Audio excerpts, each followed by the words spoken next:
आमची मुलंसुद्धा पालक खायला नाक मुरडतात का हो? मग ही पालक पराठ्यांची रेसिपी तुमच्यासाठी.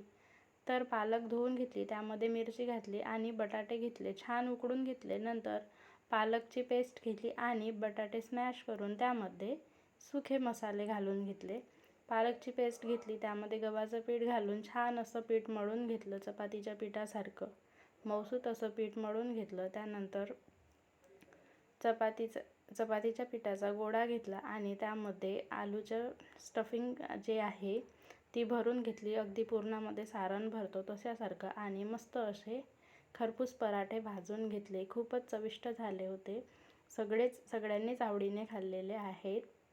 तर तुम्हाला ही रेसिपी कशी वाटली ते कमेंटमध्ये सांगा. आणि याची डिटेल रेसिपी भरपूर टिप्स आणि ट्रिक्ससहित चॅनलवर आहे. फोटोखालील त्रिकोणावर क्लिक करून नक्की बघा. आणि ही रेसिपी आवडल्यास लाईक करा, शेअर करा, कमेंट करा आणि सबस्क्राईब करायला विसरू नका. घ्या लवकर खाऊन. आपले पराठे तयार झालेले आहेत. दह्यासोबत किंवा लोणच्यासोबत तसेच टोमॅटो केचप सोबतसुद्धा सर्व करू शकता. धन्यवाद.